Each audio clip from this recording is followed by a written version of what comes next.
Hello, this is me again, Joe, the beekeeper, I guess. So this here hive here, I've got a bit of a story on it. So I've met with a lot of failure over the years, over the last 10 years, because of not being able to maybe give as much attention to the hives as I needed to, and from just inexperience. Learning the hard way. I've never wanted to use chemicals in my hives and deal with mites, and learning how to raise queens and that the right way, and yeah, just a real learning curve over the years. So, anyways, I've done something with this hive that, if I could repeat again, would be great. And it's okay, so what I did is I took a hive on July 21st. It was a double brood box and a couple of supers of honey on top. I trapped drones in order to eliminate my mite problem. That seems to be working, so that's why I was into the hive at that time. And as I went through the frames, I lifted out a frame, and there was a queen.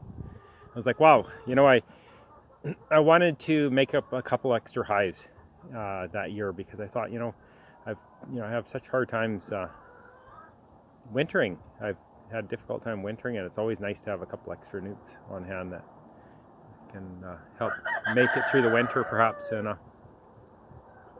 rather than just relying on your single hive.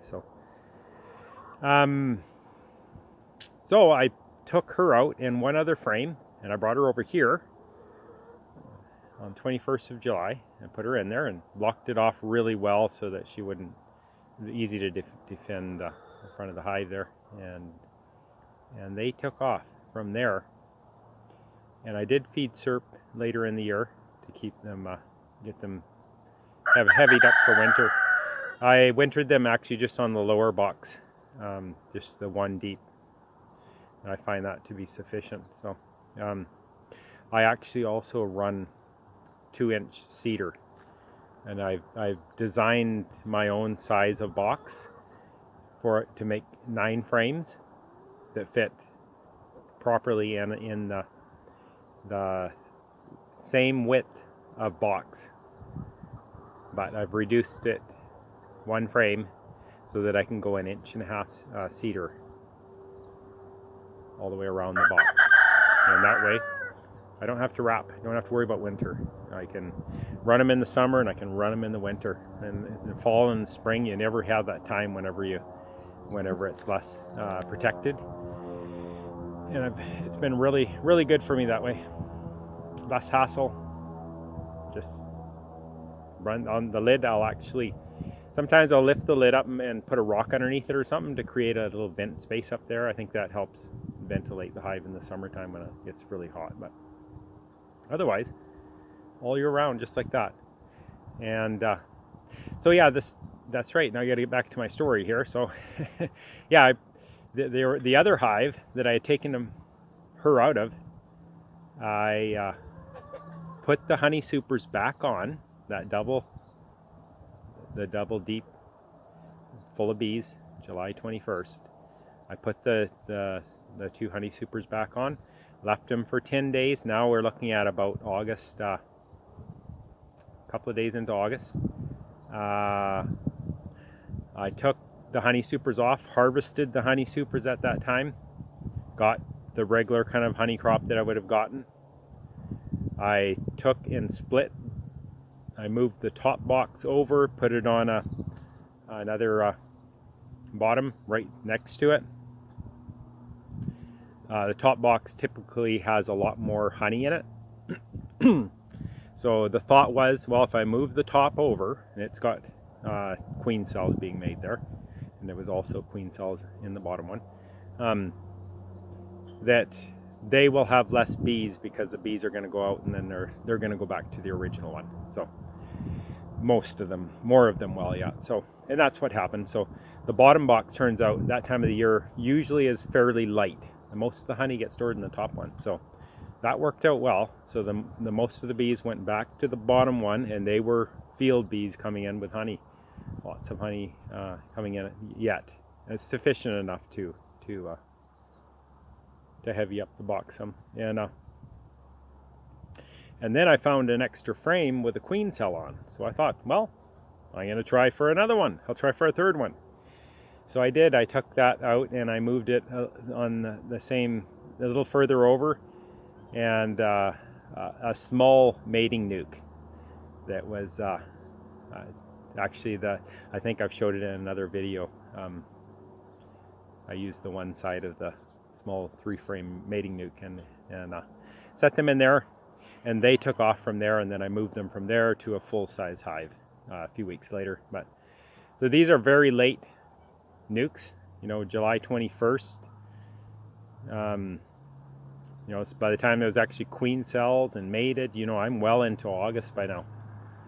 And so I kept the SERP on them religiously, and I even had pollen patties that I gave right to them to get them going. I didn't want them to miss a beat, and I kept this right on into October. As long as I could, I heavied them up. I put SERP on all of them except for the one. The top deep was so heavy with honey that it just didn't need much. I gave them a little bit because I like feeding medicated SERP with a bit of tea tree oil in. The idea is to help out with the dysentery that can happen in the wintertime, nosema. So I wintered at 100%.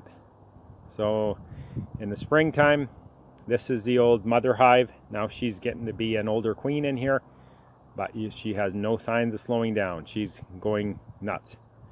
And I'll definitely replace her as soon as as the spring comes here. I think I'm actually going to make a bunch of nukes out of this hive, the old mother hive again here. She's took it off so well. By the time May 1st comes, I think it's going to be probably queen cells made in there, ready to swarm. But yeah, so now out of that was 4 total that I wintered. The other 3, one came through really strong, no problems at all.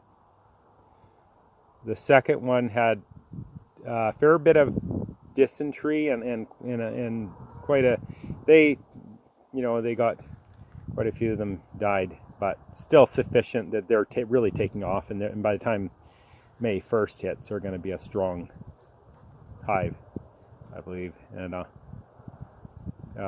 I did start feeding medicated SERP to them in the spring, and but that, interestingly enough, that was the hive that I had not been able to feed the sugar SERP to with tea tree oil in. That's what I like to use, the tea tree oil. So that's the only hive that I didn't use as much in, and that was the only hive that got the dysentery, and I lost numbers because of that. And then the third hive, it was weak going into the fall. That little nuke that I had made up, the extra one, it was weaker. It was a good queen, I think. Everything was going good, except it was just weaker. And so by the time springtime rolled around, there was a handful of bees with a queen. Literally made it to spring. And so with such strong hives, it was so easy for me just to pull a frame out with lots of brood and everything on it and slip it in over top of the other hive. I put a little screen on top of their top board, just to kind of familiarize with the smell and leave 24 hours for them to know that they're queenless. That frame that I had put in, I put an extra shake of bees too, so I got really covered that frame good. And then I put a couple of frames that were that had honey on either side, brought it in against them, so they would kind of be insulated there. And then I took and slipped a newspaper underneath and made a bit of a hole just to kind of help her out a bit. And the next day I opened them up, and I could just tell when I lifted the lid that things were just were giving off that vibe. I sensed that they were queen right. And I pulled the frame out, and sure enough, she was on there. A day or two later, she was off laying. And they've taken right off. So I believe too, when May 1st comes, I'm going to have a nice strong hive there as well. So with a bit of management, bees do take management. they don't just make it on their own so well. But with some management, I was able to get a full crop of honey and 3 nukes made to the following spring, and a good strong hive with the mother queen still going strong. And if I can do that again, well, I just might become a beekeeper. Yeah. Anyways, I thought I would share that.